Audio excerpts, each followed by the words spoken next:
Salut à toutes et à tous, c'est Ariel Tambal, votre coach en séduction élite. Et je suis avec vous pour vous expliquer comment, dans un espace public, je suis dans un jardin public, obtenir un numéro de téléphone à coup sûr à 100% et pourquoi pas un petit rendez-vous amoureux. Alors justement, il y a une femme là qui arrive, on va tout de suite expérimenter ma méthode.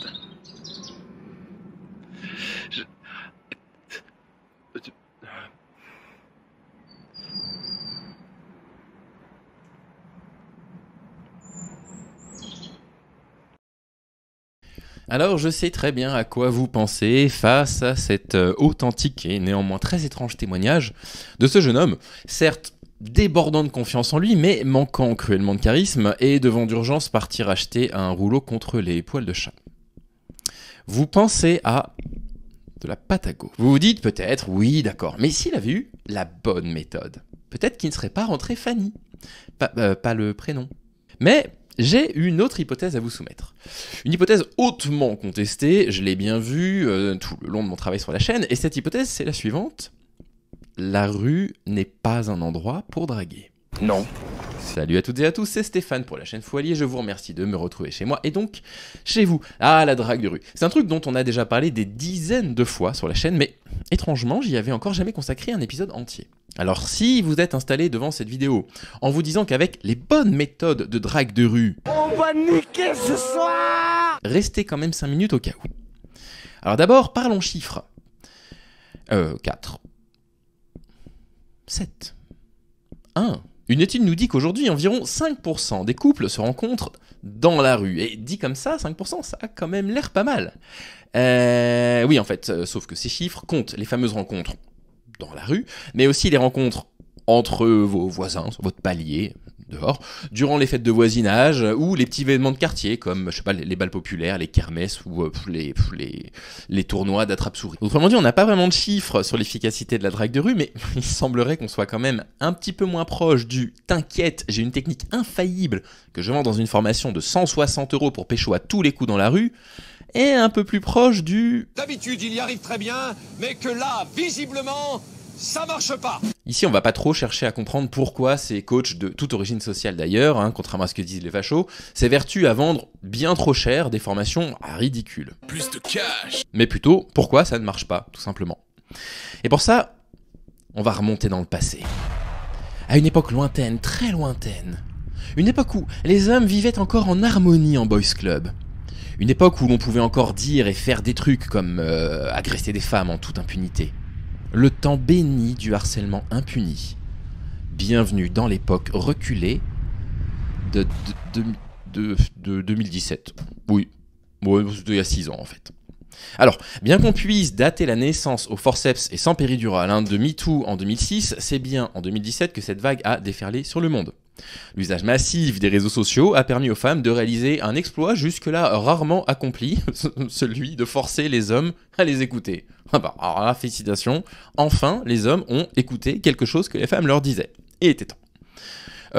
Oui, parce que MeToo, c'est pas une vague de libération de la parole, attention. Les femmes, elles ont toujours dénoncé leurs conditions. Et les arguments des hommes pour ne pas les écouter, c'était les mêmes au XVIIIe siècle du temps de Mary Wollstonecraft qu'aujourd'hui. J'en ai la preuve. À propos des différences de constitution physique entre les hommes et les femmes, elle disait la chose suivante.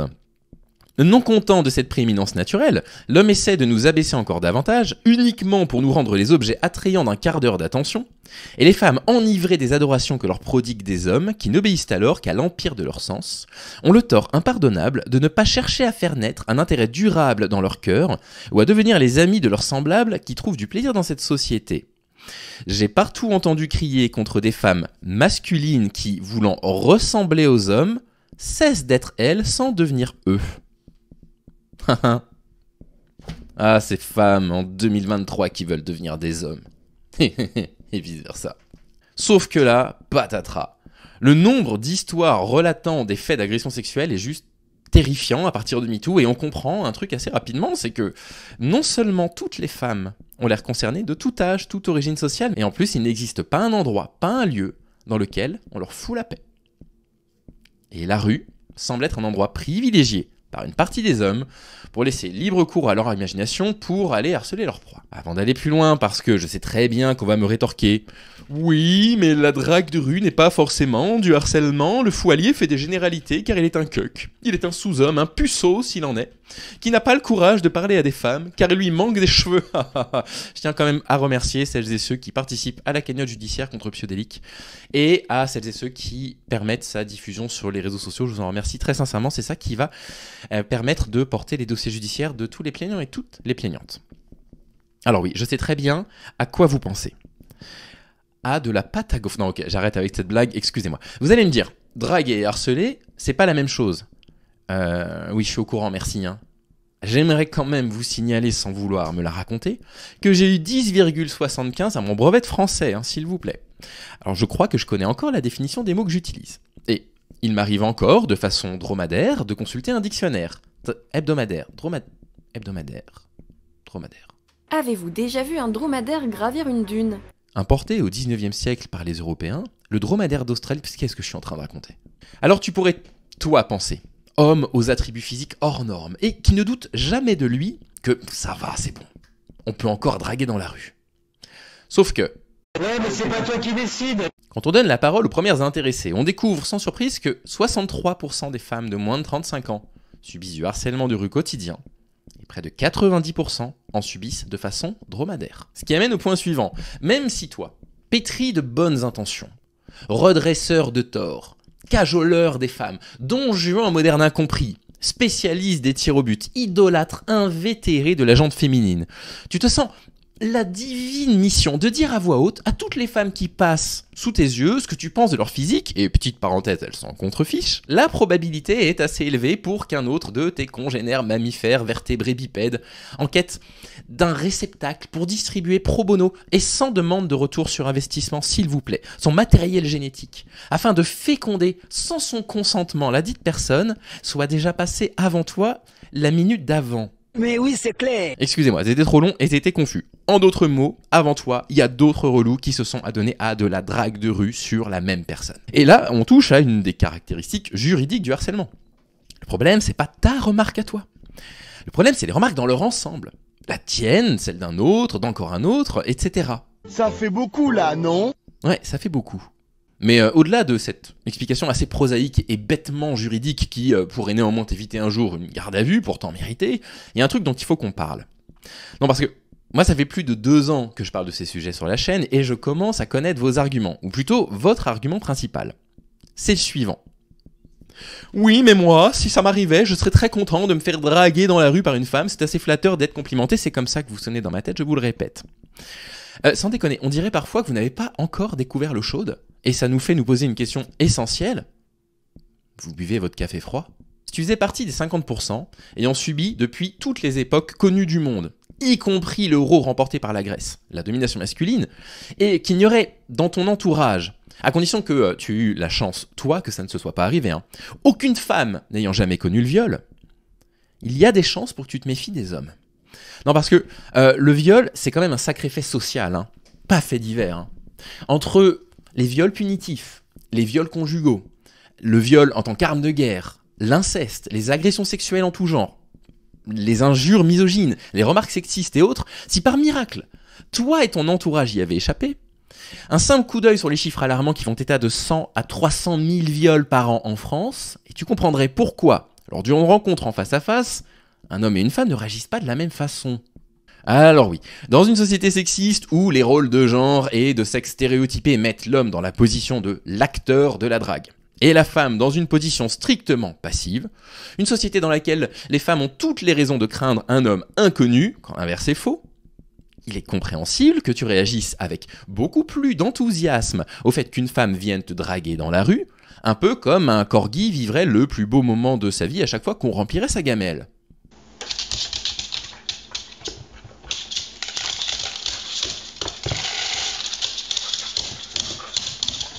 Mais dans l'autre sens, j'espère que tu comprends sans mal pourquoi l'intrusion d'un inconnu dans son champ visuel est considérée par une femme comme une intrusion.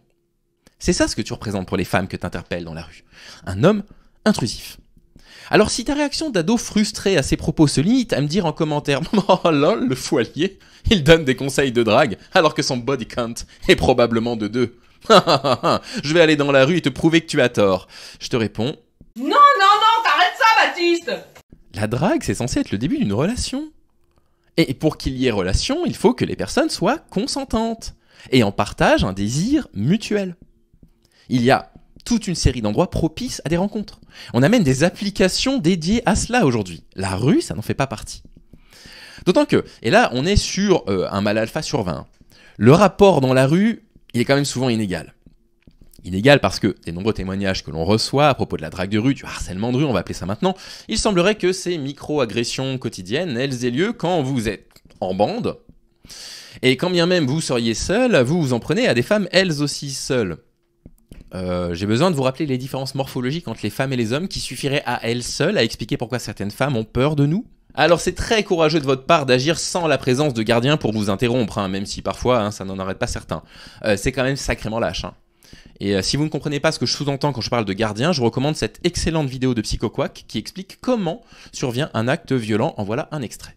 Salut. Salut. Salut. Salut. Salut. Salut. Salut. Salut. Salut. Non, sans déconner, allez voir sa vidéo, elle est absolument remarquable, je vous mets un lien par ici. Face à l'arrivée subpromptue, ça veut rien dire mais vous comprenez exactement où je veux en venir, d'un inconnu dans leur espace de sécurité, les femmes réagissent différemment, et on peut comprendre chacune de leurs réactions. Mettons qu'elles ne disent rien. Bon bah à tous les coups, elle vous a bien entendu, soyez rassurés, elle est en train juste de vous éviter. Si elle remet ses écouteurs, ou que vous voyez qu'elle met les mains sur son casque, à moins qu'il s'agisse d'une prothèse auditive et qu'elle ait absolument envie d'entendre ce que vous avez de fondamental à lui dire, en fait, vous lui foutez la trouille. Si elle regarde ses pieds, vous lui foutez la trouille aussi, fichez-lui la paix. Et si elle vous sourit, on est peut-être dans l'exception qui confirme la règle. Mais peut-être aussi que vous sourire, c'est un mécanisme de défense par peur de vous tenir tête. Parce qu'on a encore en tête l'agression filmée lamentable de Marie Laguerre par un sous-homme masculiniste qui n'a pas supporté qu'elle lui dise non.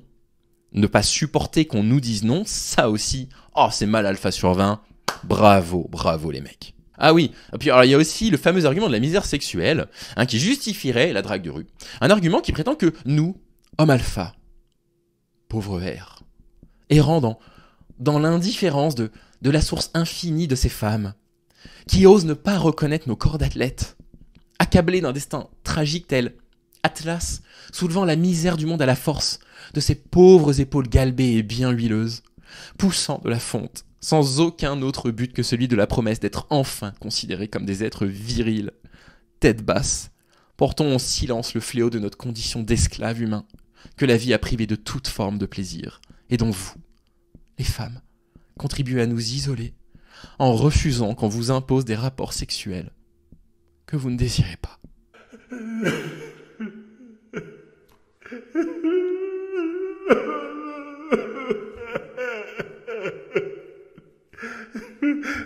Virilité sur 10. Pile la moyenne. Si c'est un peu votre discours, ça passe tout juste en année supérieure. Mais croyez-moi, l'argument de la misère sexuelle, on y reviendra dans un autre épisode qui lui sera consacré. Bref, on résume. La drague de rue, ça marche pas. La drague de rue, les femmes, elles aiment pas. Et enfin, la drague de rue, elle ne fait plus aucune illusion. Tout le monde sait que les mecs qui s'y adonnent encore ne le font que parce qu'ils ont besoin de prouver leur virilité. Et quand je parle de virilité, je sais que vous pensez exactement à la même chose que moi. De la pâte à gaufres. Voilà, cet épisode est à présent terminé. Je tiens encore une fois à remercier les tipeurs et tipeuses que voici qui me soutiennent, ainsi que toutes les personnes qui soutiennent la chaîne en silence ou en envoyant des petits messages de soutien. C'est très gentil de votre part, tout compte. Les messages de soutien comptent également énormément en ce moment, je vous le garantis. Vous le voyez, le format des épisodes il évolue un petit peu. Je ne sais pas du tout si on va continuer comme ça, c'est vous qui allez me dire si ça vous amuse, si ça rend le discours peut-être plus audible. C'est peut-être mieux que de faire des réacs et de m'attirer les foudres de l'univers entier. Je pense que j'en ai un petit peu marre de travailler comme ça. Si vous avez quoi que ce soit à dire de positif ou de négatif, mais constructif s'il vous plaît, vous n'hésitez pas, la section commentaires est là pour ça. Je vous souhaite de prendre soin de vous et je vous dis à très vite. Salut les amis. C'était vraiment très intéressant.